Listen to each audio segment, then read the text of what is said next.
시청자 여러분 안녕하십니까? 뉴스9 윤정호입니다. 지난해 총선 때 민주당은 윤석열 당시 대통령이 대파 한 단 가격을 잘못 알고 있다는 식의 공세를 취하면서 톡톡히 실리를 챙겼던 적이 있습니다. 이번 대선에서는 민주당 이재명 후보가 커피 원가 120원 발언을 하면서 선거 쟁점이 되고 있습니다. 국민의힘 등은 이 후보가 비현실적인 원가 개념으로 경제 구조를 왜곡시키고 있다고 공격을 취했는데 이 후보는 앞뒤 맥락을 다른 정치 공세라고 반박했습니다. 윤 전 대통령이 대파 가격을 제대로 알지 못했던 게 아닌데도 당시 상당한 타격을 입었던 점을 감안할 때 민주당으로서는 쟁점 없는 조용한 선거를 치르려고 했던 전략에 차질이 빚어진 걸로 보입니다. 이준석 개혁신당 후보는 이와 함께 이 후보의 이른바 호텔 경제론에 대해서도 날을 세우고 있어 후보 간 경제관을 놓고 대충돌이 불가피해 보입니다. 오늘 첫 소식은 김창섭 기자가 보도합니다. 국민의힘 중앙선대위 회의장 밖에 대용량 커피통이 놓여 있습니다. 회의장 책상에 놓여진 커피잔엔 숫자 120이 적혀 있습니다. 커피 한 잔 원가가 120원이라는 민주당 이재명 후보의 발언을 겨냥한 겁니다.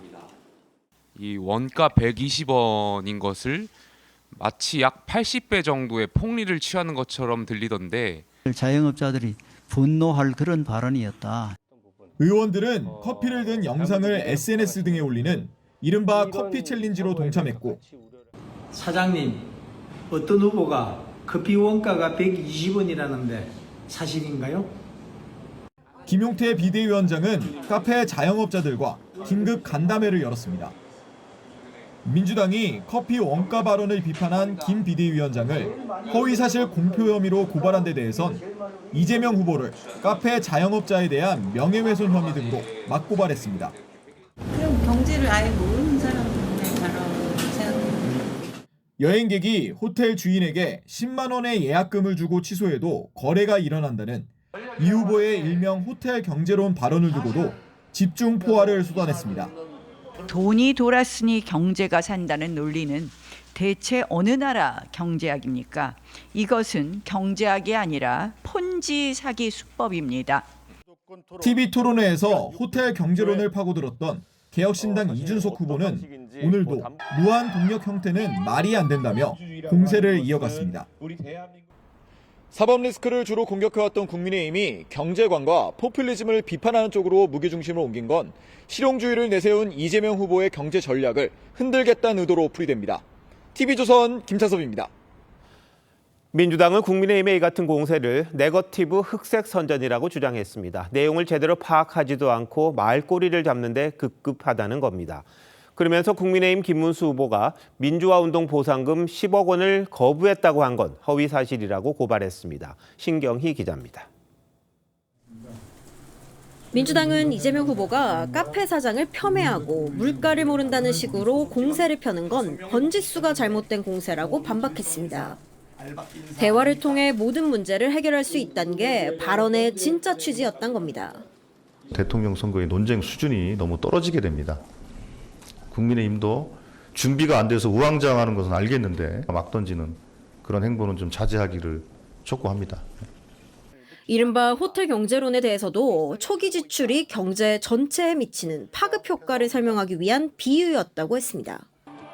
어제 TV 토론에서 커피 원가 120원 공세를 맥락 없는 왜곡이라고 했던 이재명 후보는 오늘 유세에서도 반박을 이어갔습니다. 계곡 정비한 얘기했더니 꼬투리 잡아가지고 이상한 소리 하던데 크게 손해보지 않는 선에서 합의하고 그래도 안 되면 국민이 맡긴 번안으로 강제로 정리하면 되는 거죠. 국민의힘 김문수 후보에 대한 역공에도 나섰습니다. 민주당은 김 후보가 SNS 등에 민주화운동 보상금 10억 원을 거부했다는 취지로 밝힌 건 명백한 허위 사실이라며 경찰에 고발했습니다. 김 후보가 보상금 지급을 신청한 사실이 없고 받았더라도 10억 원은 터무니없는 금액이란 겁니다. 민주화 행적을 부풀려 이미지 세탁하고자 하는 김 후보의 다급한 사정을 모르는 바 아닙니다. 그러나 공직선거법을 어기면서까지 날조해서는 안 됩니다. 국민의힘은 김 후보가 원한다면 얼마든 보상금 신청을 할 수 있었지만 하지 않았던 것이고 최대 보상금이 5천만 원이라 현재 가치로는 몇 곱절에 달한다고 반박했습니다. TV조선 신경입니다. 대선 후보들의 어젯밤 첫 TV 토론회에선 김문수, 이준석 두 후보가 공격하고 이재명 후보가 반격하는 상황이 반복됐습니다. 김문수, 이준석 두 후보는 협공을 하는 듯한 모습도 적지 않았는데 박한솔 기자가 정리했습니다. 반도체 기업 지원을 약속하면서 주 52시간 예외 조항 도입을 반대하는 건 모순이란 김문수 후보의 주장에 이재명 후보는 정부도 합의한 것인데 어쩌라는 거냐며 반박했습니다. 이 법도 안 해줘가지고 제가 고용노동부 고시로서 그냥 그걸 해드렸습니다. 6개월로 늘리는 걸 도와달라는 게 정부 입장이었잖아요. 그렇습니다. 그런데 뭐 어쩌라고요? 이준석 후보는 이재명 후보의 이른바 호텔 경제학을 집요하게 공격했습니다. 실제 구현 사례는 짐바브웨나 베네수엘라인 돈풀기식 괴짜 경제학이란 비판에 이재명 후보는 이해를 못한 것이라고 맞받았습니다. 승수 효과 얘기를 한 거죠. 근데 한 번 쓰여지느냐, 두 번 쓰여지느냐, 세 번 쓰여지느냐에 따라서 경제가 순환이 되면 그 자체에서도 정년 연장이 청년 일자리에 미치는 영향이나 친중 논란 관련 공세엔 극단적이라고 응수했고 일반적인 사례와 특수 상황에 대한 사례를 좀 구분하시면 좋을 것 같아요. 그냥 뭐든지 극단화시키는데 두 후보의 탈원전 지적엔 협공하냐고 맞섰습니다. 값싸고 안전한 원자력을 왜 그동안 안 했느냐. 이준석 후보는 어떻게 생각하십니까? 실제로 맞는 지적을 하셨다 생각하고요. 이재명 후보께서 그런 아까 말씀하신 환경론자들의 말에 너무 많이 휘둘려가지고 그분께서 저를 협공을 하면서 저한테 기회를 안 주시네요. 아니, 저는 저한테 질문 안 하시잖아요. 이해할 수 없는 이야기를. 민주노동당 권영국 후보는 토론 초반 김문수 후보에게 계엄 책임을 따져 물은 뒤 토론이 끝난 뒤 악수를 거부했습니다. TV조선 박한솔입니다. 커피 원가가 120원이라는 이재명 후보의 발언이 정치권에서 뜨거운 공방으로 번졌습니다. 양당이 서로 허위사실 유포라며 고발까지 했는데 왜 이렇게 논란이 됐는지 김주영 기자와 따져보겠습니다. 자, 김 기자, 이재명 후보의 이 발언 어떤 맥락에서 나온 겁니까? 네, 이 후보가 2019년 경기도지사 시절 계곡에서 불법 영업을 하고 있던 영세업자들을 정리하고 카페로 전환시킨 성공 사례를 설명하면서 이 발언이 나왔습니다. 닭 5만 원 주고 해봐야 땀 삘삘 흘리고 막 1시간 동안 고아가지고 팔아봐야 3만 원밖에 안 나오지 않냐. 그런데 커피 한 잔 팔면 8천에서 1만 원을 받을 수 있는데 원가가 내가 알아보니까 120원이더라. 이 후보는 어제 토론회에서 커피 원재료 값은 2019년 당시 기준으로 120원이 맞다면서 자영업자들이 더 나은 환경에서 영업하는 걸 지원하겠다고 한 것이라고 설명했습니다. 자, 실제로 2019년에 커피 원가 120원이 맞습니까? 네, 업계에서 통상 샷 하나가 들어간 따뜻한 아메리카노 한 잔 기준 커피 원두를 10g 정도 쓴다고 하는데요. 관세청 수입원가 기준으로 2019년 3월에서 5월의 평균 가격은 10g당 170원대에서 190원대 정도였습니다. 통계상 이 후보가 말한 것보다 50에서 70원 정도 높은 수준이고요. 같은 통계 기준으로 120원대였던 건 2010년이었습니다. 다만 커피업계에서는 업소마다 한 잔에 쓰이는 원두량이 다르고 생두를 직접 볶아 쓰는 업소도 있는 점을 감안하면 크게 틀린 수치는 아니라는 의견도 나왔습니다. 네, 공식 수치가 좀 다르긴 한데 근데 문제는 국민의힘도 그렇고 카페를 운영하는 분들도 그렇고 이게 정말 현실을 모른다 이러면서 비판하고 있는 것 아닙니까? 네, 지난달 기준 커피 원두 10g의 수입 원가는 306원대로 2019년보다 한참 올랐습니다. 무엇보다 커피 원가에는 원두값 말고도 컵, 빨대 등 소모품 비용과 인건비, 임대료까지 포함되어야 한다는 겁니다. 커피 업계에서는 중저가 브랜드 커피 한 잔당 마진율은 판매가의 20에서 30%로 보는 게 통상적이라고 했습니다. 판매가의 재료비는 거의 30에서 35%고요. 거기에 인건비, 임대료, 기타 잡비 다 포함하면 남는 거는 30에서 한 20% 정도밖에 안 됩니다. 네, 안 그래도 경기가 안 좋은 데다가 카페 업종이 더 경기를 타다 보니까 더 민감하게 반응하는 게 아닌가 싶기도 합니다. 네, 카페는 국민 창업 업종으로 매년 수천 개씩 늘어났었는데요. 올해 들어선 지난해보다 900개 줄어들었습니다. 통계 작성 60년 만에 처음으로 줄어든 건데 그만큼 지난해 폐업이 많았다는 겁니다. 작년 4분기 카페 매출액은 전분기 대비 9.5% 감소했고 다른 업종에 비해서 감소폭이 두드러졌습니다. 원두값이 급증하고 경쟁이 치열해졌기 때문입니다. 자, 그런데 선거 때마다 이렇게 민감한 숫자들은 매번 등장하고 그랬었죠?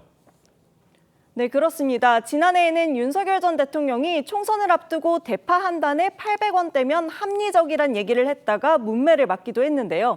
당시 고물가로 대파가 3-4천 원대였는데 정부 지원과 특별 할인을 적용받은 가격을 보고 한 얘기가 타깃이 됐었고요. 반기문 전 유엔 사무총장이 공항철도 티켓 발매기에 10,000원짜리 지폐를 2장 넣은 사건이 있었고 정몽준 전 한나라당 의원이 1,000원이었던 버스 기본요금을 70원이라고 대답해서 오랫동안 회자되기도 했습니다. 네, 뭐 숫자 하나하나가 중요한 게 아니라 그 서민 경제를 얼마나 이해하느냐, 그리고 지도자로서 얼마나 이걸 또 잘 알고 대책을 내놓느냐, 그런 부분 때문에 민감한 게 아닌가 싶은데 대선에 어떤 영향이 있을지는 좀 지켜봐야겠군요. 김 기자, 잘 들었습니다.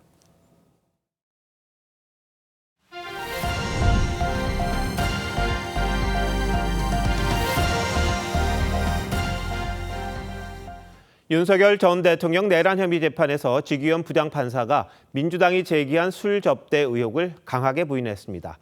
의혹이 나온 지 닷새 만인데 재판 도중 판사가 자신의 신상에 대해 언급하는 건 상당히 이례적입니다. 지 판사가 뭐라고 했는지 송무빈 기자가 취재했습니다. 민주당은 지난 14일 지기현 부장판사의 술 접대 의혹을 처음 제기했습니다. 룸사롱 접대 의혹이 사실인지 아닌지 해명하십시오. 그동안 침묵하던 지 판사가 오늘 윤석열 전 대통령의 4차 재판에서 입장을 밝혔습니다. 지 판사는 의혹 제기 내용은 사실이 아니고 그런데 가서 접대받는 건 생각해 본 적 없다면서 평소 삼겹살에 소맥을 마시고 있고 사주는 사람도 없다고 했습니다. 또 판사 뒷조사에 의한 계속적 외부 공격에 대해 일일이 대응하는 것 자체가 재판에 영향을 미칠 수 있다고 했습니다. 이어 공정하고 신속한 재판에 매진하겠다면서 민주당 요구처럼 재판에서 손댈 생각이 없음을 분명히 했습니다. 두 번째 공개 출석한 윤 전 대통령은 법정에 들어갈 때도 재판 중에도 말이 없었습니다. 오후 재판을 시작하면서 지기현 판사는 피고인 혹시 주무시는 거 아니죠라고 물었고 윤 전 대통령은 답변 대신 고개만 끄덕였습니다. TV조선 송무빈입니다. 보신 것처럼 지기현 부장판사가 민주당의 의혹을 전면 부인하자 민주당이 사진 3장을 공개했습니다. 지 부장판사가 남자로 보이는 2명과 나란히 앉아 찍은 사진, 업소 내 홀과 방 사진이었는데요. 찍은 시점이 조금씩 달라 보입니다. 민주당은 이 사진들이 지 부장판사가 유흥업소에 갔다는 증거라는 건데 국민의힘은 제대로 된 근거가 하나도 없다며 결정적 증거를 공개하라고 요구했습니다. 정치권의 공방 최지원 기자가 전합니다. 더불어민주당이 사진을 공개한 건 지기현 부장판사가 입장을 밝힌 지 약 4시간 만입니다. 지 판사가 다른 일행 2명과 함께 나란히 앉아 카메라를 응시하는 사진과 해당 업소의 내부를 찍은 사진입니다. 룸살롱 현장 사진과 지기현 판사가 선명하게 찍힌 사진을 비교해 주십시오. 인테리어 패턴도 소품도 똑같습니다. 거짓말을 한 판사가 누구의 죄를 묻겠다는 거냐며 법원이 책임지고 당장 법복을 벗겨야 한다고도 했습니다. 그러면서 지 판사가 고가의 술을 여성 종업원과 즐겼다고 했다는 제보자의 증언도 전했는데 다만 이를 직접적으로 입증할 만한 자료는 공개하지 않았습니다. 민주당은 공수처 고발을 적극 검토하겠다면서도 사법부의 자정 노력을 당분간 지켜보겠다고 했습니다. 실제 접대를 받았는지 여부를 사법부 스스로 밝히라는 취지로 해석됐습니다. 이재명 후보는 당이 하는 일이라며 관련 의혹 제기와 거리를 두었습니다. 그 문제는 당에서 객관적이고 합리적인 근거에 따라서 잘 처리하지 않겠냐 이렇게 생각합니다. 판사 출신인 국민의힘 나경원 의원은 민주당이 제대로 된 근거 하나 없이 애매한 사진만 공개하며 여론몰이 인격살인을 하고 있다고 비판했습니다. 또 이재명 후보의 사법 리스크를 덮고 불리한 판결을 내리는 판사들을 숙청하겠다는 선언이라며 결정적 증거가 있다면 투명하게 공개하라고 요구했습니다. TV조선 최지원입니다. 대법원 윤리감사관실은 민주당이 주장하는 술 접대 의혹 술집을 여러 번 찾아가 현장 조사를 시도했는데 성과가 없었습니다. 이런 가운데 집판사가 문자 폭탄에 시달리는 것으로 알려졌습니다. 법원 내부에서는 민주당의 사법부 흔들기가 과도하다며 우려하는 목소리가 나오고 있습니다. 류태영 기자의 보도입니다. 민주당이 지목한 서울 강남의 한 술집입니다. 문은 굳게 닫혀 있고 닷새 사이 간판은 사라졌습니다.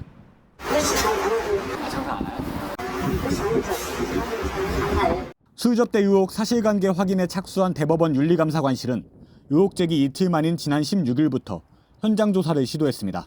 대법원이라고 하는 사람들이 한 3명 왔다. 가게 문 언제 닫았냐, 간판 언제 뺐냐, 이런 거 물어보고. 윤리감사관실은 오늘 오전에도 이곳을 다시 찾아 건물 관계자 등을 상대로 최근 영업일자와 폐업 여부를 물어본 것으로 확인됐습니다.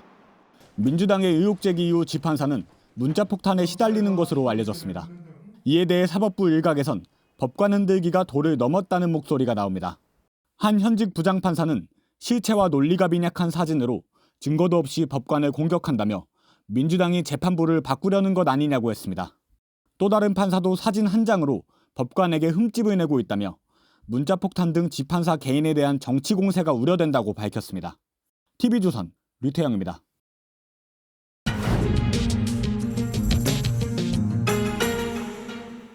민주당이 주기현 부장판사의 모습이 담긴 사진을 공개했지만 논란을 완전히 해소할 만한 수준은 아닌 듯합니다. 관련 의혹과 함께 빅텐트와 관련해 뉘앙스가 달라진 개혁신당 이준석 후보 얘기까지 뉴스 더 코너에서 더 짚어보겠습니다. 정치부 김하림 기자 나왔습니다. 자, 김 기자, 이 민주당이 공개한 사진 조금 전에 보셨을 텐데 어디 간 것 같긴 해요. 근데 해당 업소인지 아닌지 좀 더 따져봐야겠지만 흔히 말하는 접대 장면 같지는 않아 보입니다. 네, 민주당이 사진 3장을 공개했는데요. 집판사가 포함된 사진 1장 외에 나머지 2장은 다른 날 찍은 사진으로 보입니다. 사진은 집판사를 포함한 남성 3명이 정면을 바라보고 있는데 술병이나 여성 접대부는 보이지 않습니다. 사진만으론 민주당 주장대로 룸살롱에서 접대를 받는 상황이라고 하기엔 어딘지 좀 어색한 측면이 있는 게 사실입니다. 네, 뭐 접대받으면서 증명사진 찍는 거는 저 처음 보는 것 같긴 한데, 자, 근데 해당 업소가 룸살롱인 건 맞습니까? 사실 룸살롱을 어떻게 정의해야 하는지 좀 불분명하긴 하지만요. 일반적으로는 유흥 종사자를 둘 수 있는 유흥 주점을 말합니다. 그런데 해당 업소는 구청의 유흥업소가 아닌 단란 주점으로 영업신고가 돼 있습니다. 만약 민주당 주장대로 여성 접대부를 동원한 향응이 이뤄졌다면 불법 영업을 한 셈입니다. 사진에 대한 집판사의 해명은 아직 나오고 있지 않은데요. 사진으로 밀어봤을 때 집판사가 어딘가를 간 것 같긴 합니다. 하지만 실제로 술을 마셨는지, 또 마셨다면 접대를 받았는지 등은 더 입증이 돼야 하는 상황입니다. 네, 지난해 8월에 찍었다는 사진이죠. 그 사진은요. 예. 자, 국민의힘은 이재명 후보의 경제관을 집중적으로 파고드는 것 같습니다. 그렇습니다. 커피 원가 120원 공세와 함께 이른바 호텔 경제론의 허구성을 거듭 꼬집고 있습니다. 여행객이 호텔에 예약금 10만 원을 내면 그 돈이 동네를 한 바퀴 돌면서 지역 상권이 활성화되고 나중에 여행객이 예약금을 취소하더라도 돈이 돈다는 겁니다.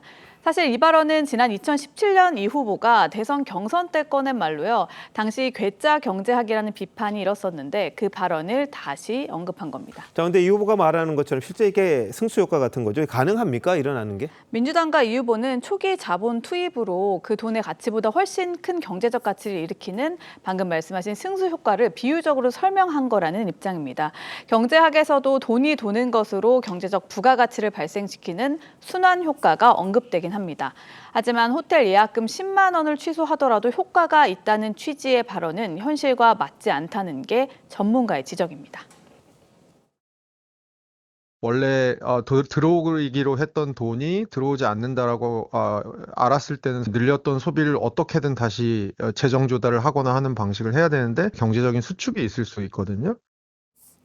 민주당은 커피 원가 120원 발언에 대해 여러 차례 반박했지만 호텔 경제학과 관련해선 공식 반박 논평을 내지 않았습니다. 네. 자, 근데 개혁신당 이준석 후보가 그동안 김문수 후보와의 단일화 하겠죠. 거기에 대해서는 상당히 선을 긋는 모습이었습니다. 근데 어제 TV 토론의 모습도 그렇고 그 이후에 뭔가 좀 달라졌다 이런 얘기를 하는 분들이 있습니다. 네, 맞습니다. 오늘 한 언론과의 인터뷰에서 한 말인데요.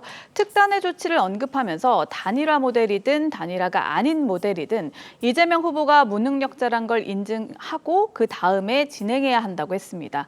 그동안 국민의힘의 단일화 러브콜을 단칼에 선을 그었던 그동안의 뉘앙스에선 한층 부드러워진 게 사실입니다. 오늘 말씀 주신 것에 대해서는 제가 감사하다는 말씀 드리고요. 하지만 저희가 그런 주장을 지금 단계에서 받아들이기는 어려울 것 같다. 하지만 네, 친윤계 한 의원은 소위 싸가지 없다는 말을 들었던 이준석 후보가 예. 어제 TV토론회에선 선을 지키려는 모습이 좀 눈에 띄었다 이러면서 보수 유권자의 점수를 땄을 거라고 말했습니다. 네, 이번 대선 이제 마지막 남은 변수가 단일화가 아니냐 뭐 이런 얘기도 있었는데 1차 데드라인이 아마 투표지 인쇄가 이뤄지는 25일이겠죠. 예. 그때까지 좀 지켜봐야 할 일이 많은데 엿새 남았군요. 김 기자 잘 들었습니다.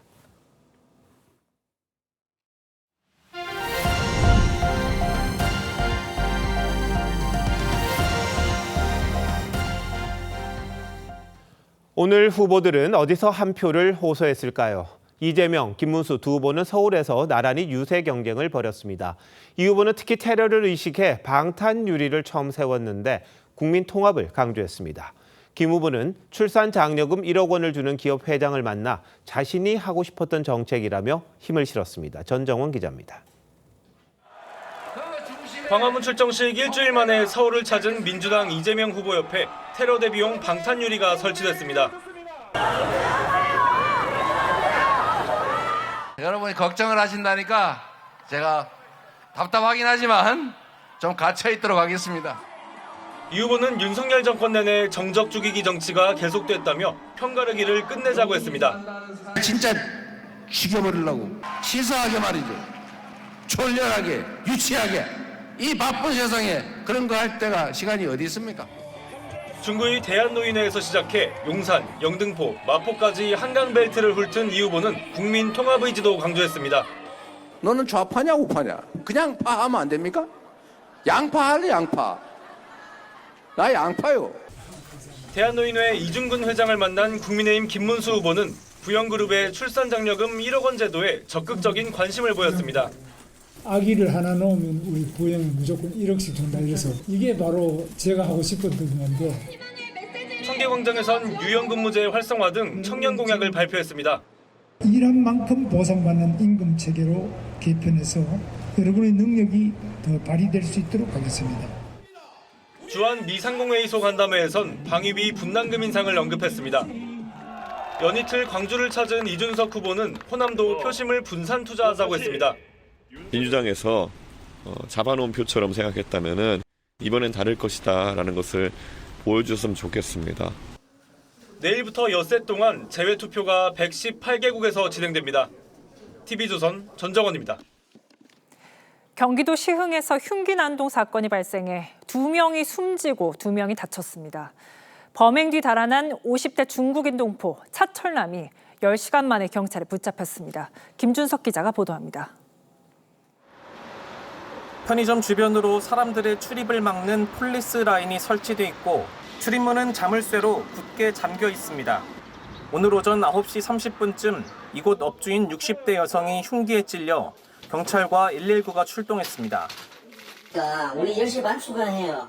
왔을 때는 여기 전부 다 경찰이에요. 경찰차 한 대, 두 대, 여기도 있고.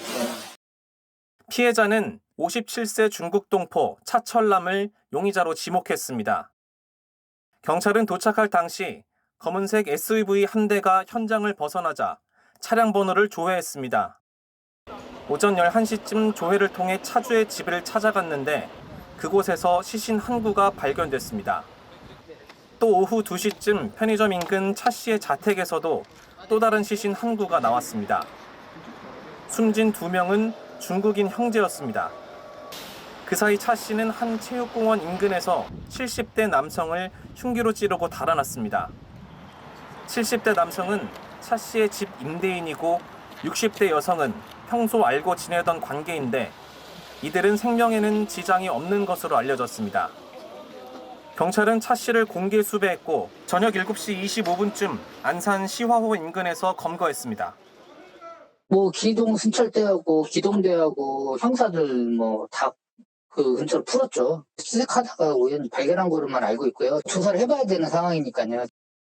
경찰은 차 씨와 피해자들과의 관계와 범행 동기 등을 조사하고 있습니다. 오늘 새벽에는 화성 동탄 호수공원 인근 상가 주점에서 주민 5명을 흉기로 위협한 40대 중국인 남성이 붙잡히기도 했습니다. TV조선 김준석입니다. MBC 기상캐스터 고 오요한나 씨가 사내에서 괴롭힘을 당한 게 맞다는 정부 조사 결과가 나왔습니다. 하지만 근로자로 보기는 어렵다고 판단하면서 유족들은 강하게 반발했습니다. 정부는 이와 함께 MBC 전반에 불합리한 조직 문화가 만연하다며 개선을 권고했습니다. 이상배 기자입니다. MBC 기상캐스터였던 오 요한나 씨는 직장에서 괴롭힘을 당했다는 유서를 남기고 지난해 9월 사망했습니다. 고용노동부는 MBC에 대해 3개월의 특별 근로감독을 실시한 결과 고인에 대한 괴롭힘이 있었다고 판단했습니다. 고인이 한 TV 예능 프로그램에 나가게 되자 선배가 내가 무슨 말을 할 수 있어라며 공개 비난한 사례 등을 들었습니다. 1, 3년차 사회초년생이 업무상 필요성을 넘어 개인적 감정에서 비롯된 불필요한 발언을 수차례 들었다고 본 겁니다. 노동부는 이와 함께 MBC 전반에 만연한 불합리한 조직 문화도 지적했습니다. MBC 전 직원을 대상으로 한 노동부 설문조사 결과 응답자의 약 절반이 직장 내 괴롭힘 또는 성희롱 피해를 입었거나 동료가 피해를 입은 사실을 알고 있다고 답했습니다. 단 노동부는 기상캐스터 업무의 상당한 재량권과 자율성 등을 이유로 고인을 근로기준법상 근로자로 인정하진 않았습니다. 유족 측은 고인이 MBC가 시키는 대로 일했는데 왜 근로자가 아니냐고 반발했습니다. MBC 너무 싫어요. 너무 싫어요. 너무 미워요. 가해자들이 진심으로 사과하고 특히 MBC가 책임질 수 있도록. MBC는 입장문을 내고 노동부 판단을 무겁게 받아들이고 조직 문화 개선 노력을 지체 없이 수행하겠다고 했습니다. TV조선 이상배입니다. 금호타이어 광주공장 화재 발생 사흘째지만 아직까지 불은 완전히 꺼지지 않고 있습니다. 검은 연기로 인해 주민들은 숨쉬기 어렵다며 연일 고통을 호소하고 있고 공장 근로자들은 일자리를 잃을 위기에 놓였습니다. 박건우 기자입니다. 먹구름 같은 검은 연기가 공장 위로 쉴 새 없이 올라옵니다. 금호타이어 광주공장 화재는 진화율 90%로 붕괴 위험 때문에 소방대원들이 안에서 모두 철수했습니다. 연기는 사흘째 바람을 타고 바로 옆 아파트 단지로 향합니다. 창문을 모두 닫았지만 창틀에서는 검은 분진이 그대로 묻어납니다. 분진이 아주 쟁에서도 못 알아갖고 맞아. 메스꺼운 연기에 기침은 절로 나오고 마스크가 없으면 숨쉬기조차 불편합니다. 눈은 괜찮은데 이제 목이 좀 칼칼하고 기침이 나오고요. 그러거든요. 공장에서 수백 미터 떨어진 곳도 예외는 아닙니다. 공장에서 날아든 분진으로 검은 점이 찍힌 듯 차가 얼룩투성이로 변했습니다. 렌터카 업주는 영업을 망쳤다고 말합니다. 상당히 많이 피해를 본 거죠. 보통 하루면은 차가 40대 정도 나가니까. 각종 물적 피해와 두통과 어지럼증 등 건강 이상을 호소하는 신고는 오후 5시 현재 1000건 가까이 접수됐습니다. 주민 건강을 위해 역학조사를 해야 한다는 요구가 나오고 있습니다. 유해 물질들이 일반 시민에게도 악영향을 미치겠지만 어린이라든지 임산부, 노약자 분들한테는 또 다른 좀 큰 영향을 미쳤을 거로. 공장 전소로 타이어 생산이 중단되면서 2,300여 명의 근로자들이 일자리를 잃을 위기에 처하자 광주시는 특별 재난지역 선포와 함께 고용 위기 지역 지정을 정부에 건의했습니다. TV조선 박건우입니다. 상지건설은 대선 테마주로 꼽혀 주가가 급등해서 금융감독원의 투자주의보까지 내려졌던 종목입니다.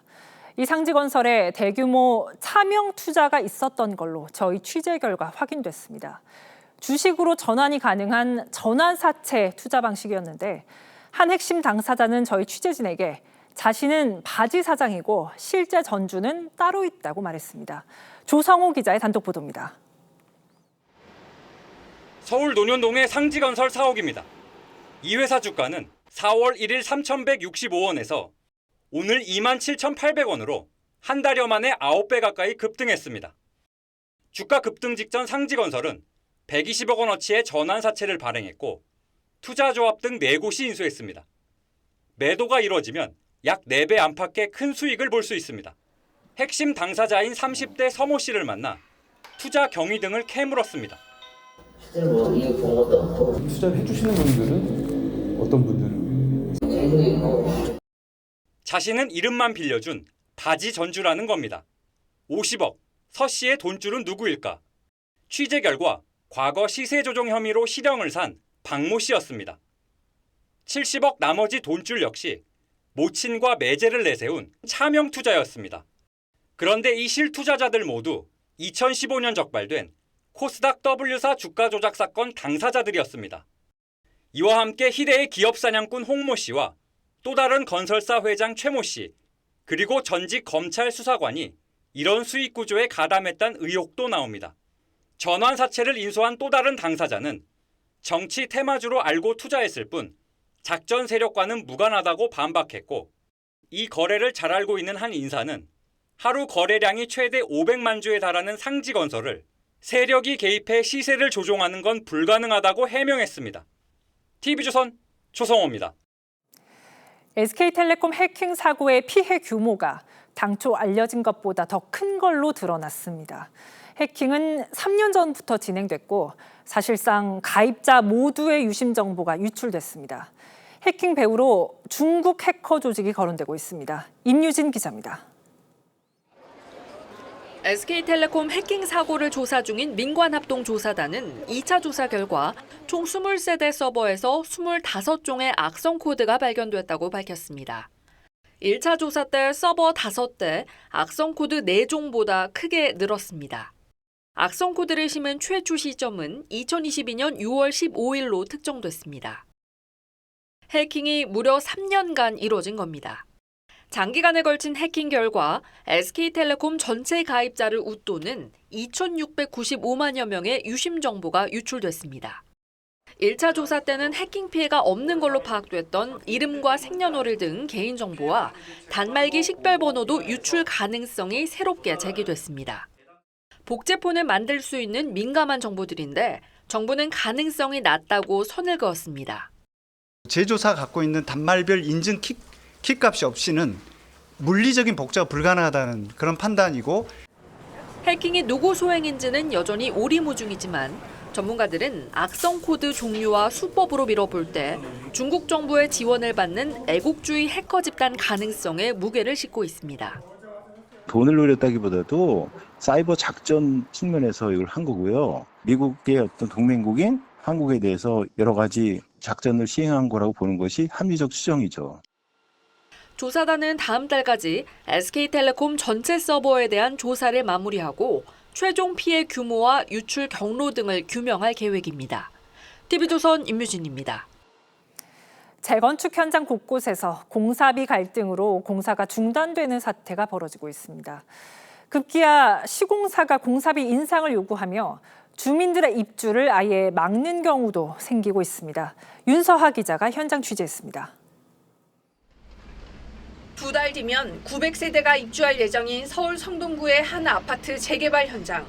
그런데 조합원 20여 명과 공사 관계자들이 현장 입구에서 실랑이를 벌입니다.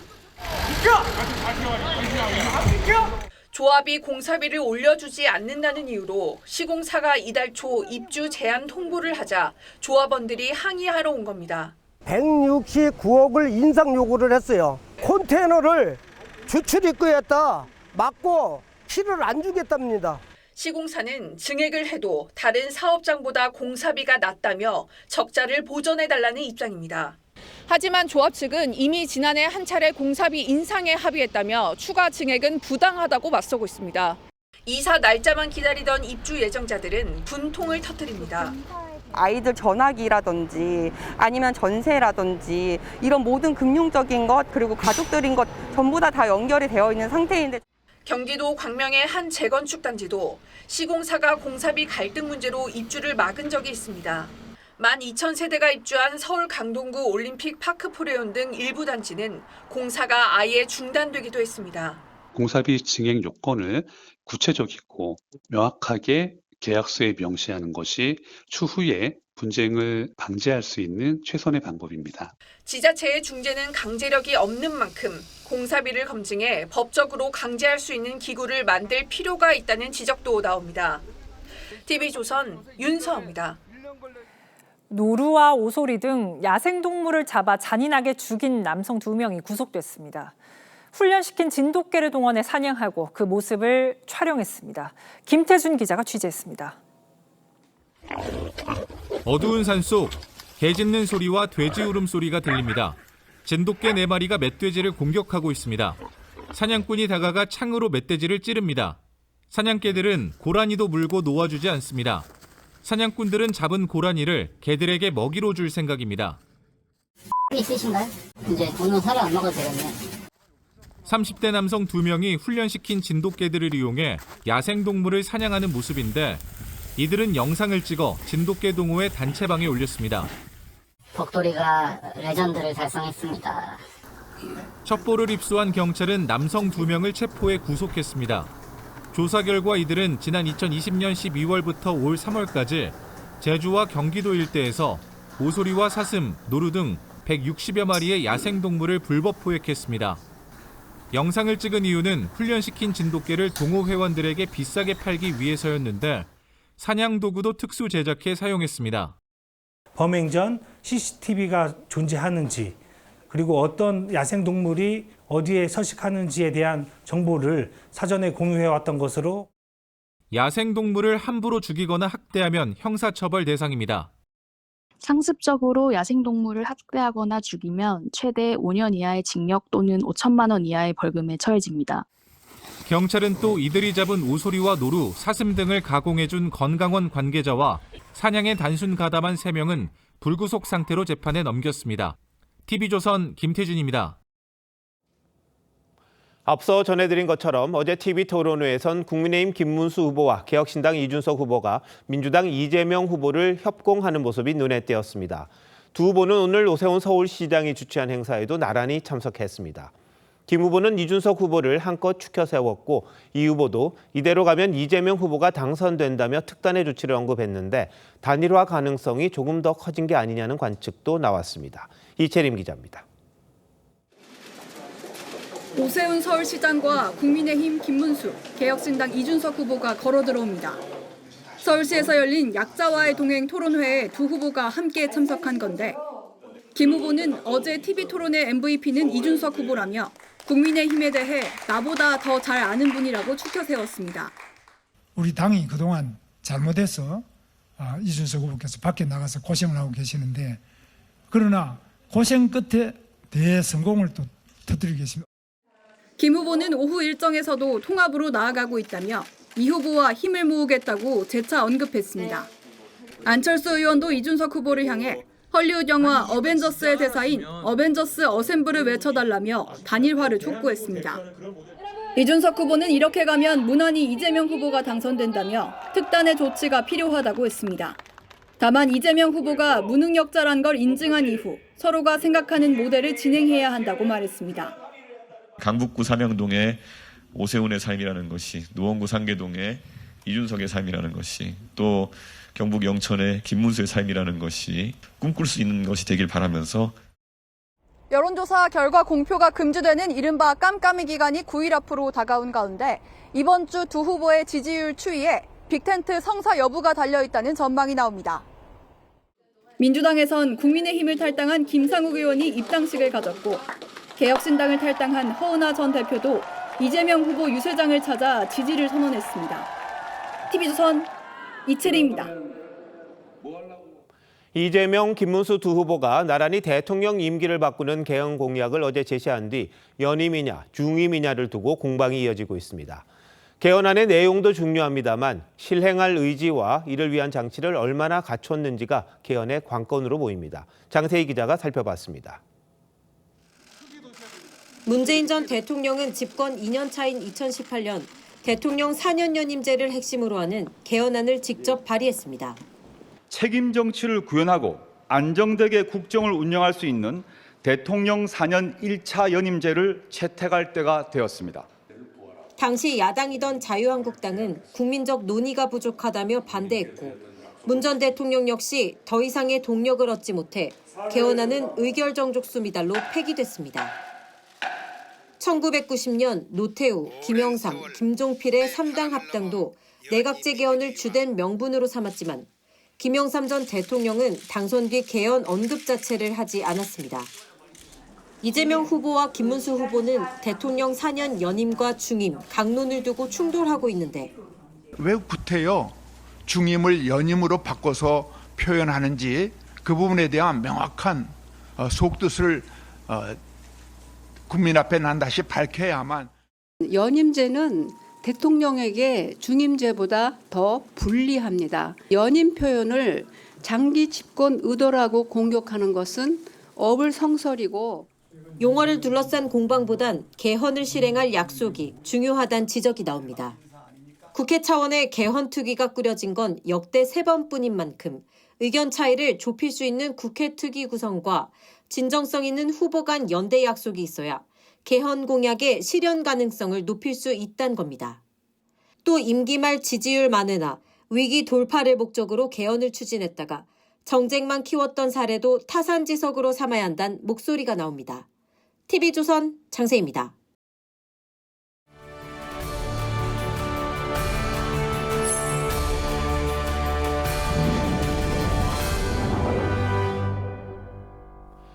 선거 때마다 정책과 공약은 실종되고 네거티브와 공방만 반복되면서 그 피해가 고스란히 유권자들에게 돌아갔습니다. 특히 이번 조기 대회에서는 그런 면이 더욱 두드러지는데요. TV조선이 한국정치학계와 함께 각 후보들의 대표 공약들을 검증해봤습니다. 모두 5개 분야로 나눠 평가한 결과를 오늘부터 연속 보도합니다. 먼저 이채영 기자가 정치개혁 분야 정책 검증부터 전해드립니다. 검증할 공약은 이재명, 김문수, 이준석 세 후보가 선관위에 제출한 10대 공약을 기준으로 했습니다. 각 후보와 정당이 가장 핵심으로 삼은 정책들이죠.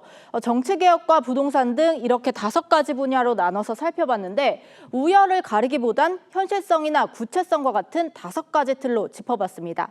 한국정치학회가 직접 선정한 검증 패널 10명은 개별 평가 후 어제 종합 토론을 가졌습니다. 유권자들이 우리나라의 미래를 위해서 현명한 선택을 할 수 있도록 저희들이 좀 기여한다는 마음가짐으로 정치개혁 분야에 대해 검증단 다수는 모든 후보 공약이 국민적 기대에 미치지 못한다며 상대 진영 공격 수단으로 보인다고 진단했습니다. 공허하게 들립니다. 자기한테 유리한 거는 늘리고 불리한 건 빼겠다. 먼저 이재명 후보는 감사원의 중립성과 독립성 강화를 비롯해 검찰개혁과 사법개혁을 강조했는데 검증단은 실현 가능성과 파급력엔 만점에 가까운 점수를 줬지만 일관성엔 낮은 평가를 내렸습니다. 국민통합 방안이나 권력기관 개편 이후 민주적 운영 방식이 빠져 있다는 겁니다. 국민통합을 이야기하면서 그거에 대한 노력을 해야 되는 상황임에도 불구하고 뭔가 상대에 대한 비판 계속. 김문수 후보는 국회의원 불체포 특권 폐지를 비롯해 선관위에 대한 감사원 감사와 공수처 폐지를 내걸었는데 차별성 부분에선 높은 점수를 받았지만 현실성과 구체성 부분이 취약하다는 지적을 받았습니다. 여소야대 정국을 극복할 돌파구가 보이지 않는 데다 구체적 실행 계획도 부족하다는 겁니다. 비상계엄 선포 이후 이제 탄핵이 되는 그런 이제 결과로 유권자들이 제일 먼저 생각하고 있는 일은 지금 이게 정치가 뭐가 지금 잘못되고 있다. 정부 부처 개편 축소와 3부총리제 도입을 약속한 이준석 후보는 차별성과 일관성, 구체성에서 모두 좋은 평가를 받았지만 현실성과 파급력은 상대적으로 점수가 낮았습니다. TV조선 이채연입니다. 이스라엘이 가자 지구 완전 점령을 목표로 대규모 지상작전에 들어갔습니다. 민간인 피해가 커서 국제사회의 비판도 거세지고 있습니다. 이런 상황에서 하마스의 강경파 지도자 사망설이 제기되면서 양측의 휴전 협상이 새로운 국면을 맞을 수 있다는 관측도 나옵니다. 이정민 기자입니다. 폐허가 된 도시.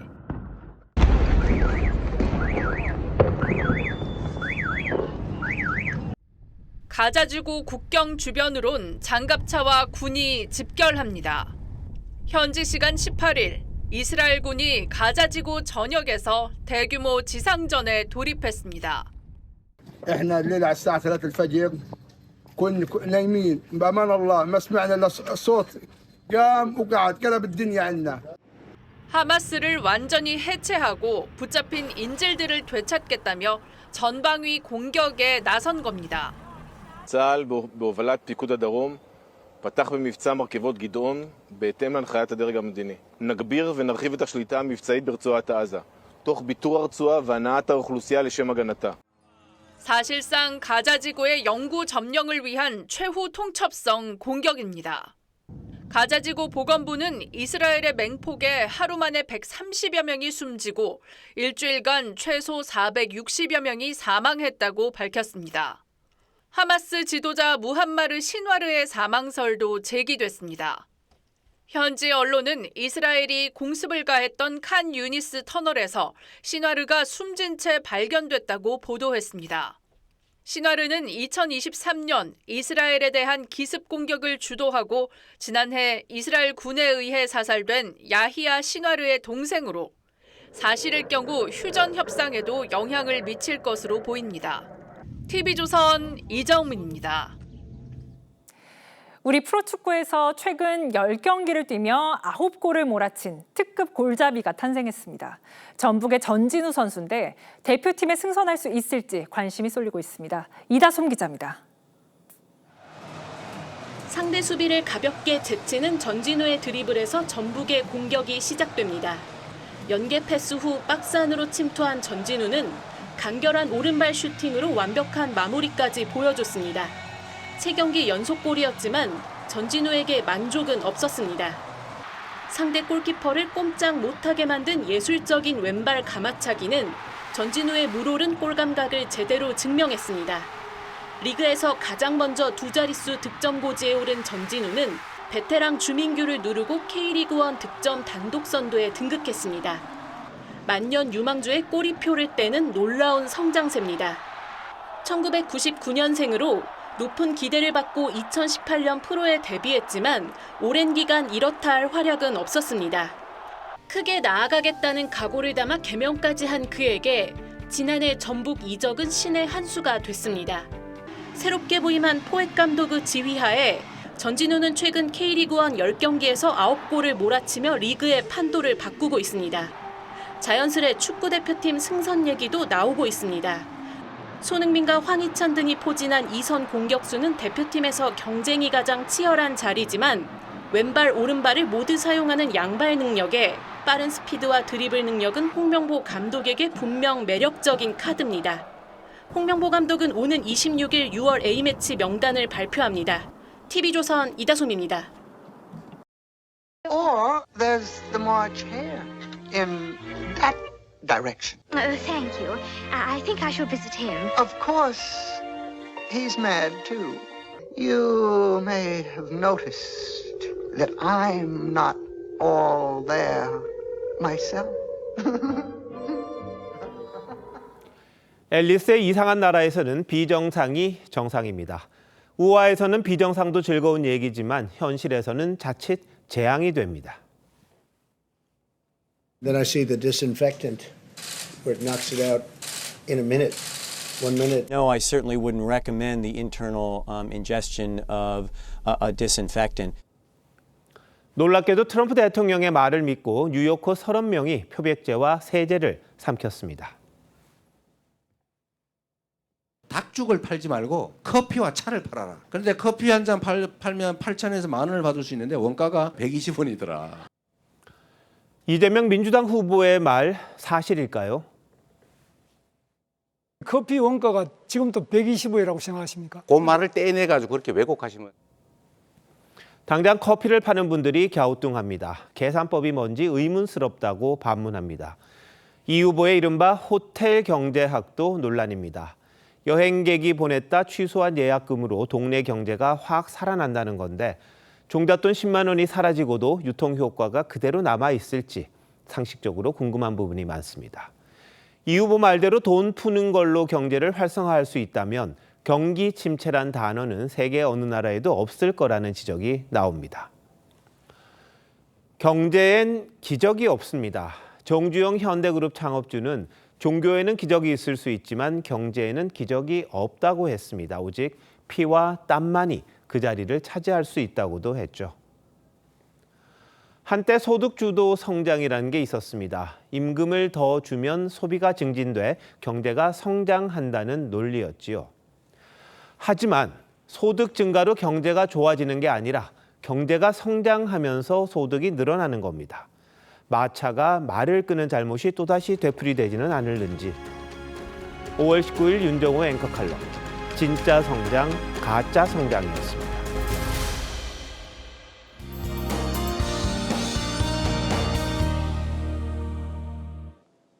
요즘 잦은 비와 함께 또 낮에는 30도 안팎의 고온 현상이 나타나면서 날씨 변화가 크게 나타나고 있습니다. 내일 아침까지 수도권과 강원 내륙 산지에 5에서 20mm, 충청 북부와 경북 북부에는 5mm의 비가 내리겠습니다. 내일 전국 하늘 가끔 구름 많겠고요. 서해안과 동해안을 따라서는 바람이 매우 강하게 불겠습니다. 바다 안개가 유입되는 서해안과 남해안을 중심으로는 짙은 안개가 끼는 곳이 있겠습니다. 내일 아침 기온 서울 16도, 광주 20도로 오늘보다 높게 출발하겠고 내일은 전국 대부분 지역의 낮 기온이 25도 이상으로 오르는 곳이 많겠습니다. 서울 26도, 대전과 대구는 32도까지 올라 한여름 더위를 보이겠습니다. 절기상 소만인 수요일에는 서울의 낮 최고 기온이 28도까지 오르면서 기온 변화에 건강관리 유의해 주셔야겠습니다. 날씨였습니다. 5월 19일 월요일 뉴스9 마칩니다. 시청해주신 여러분 고맙습니다.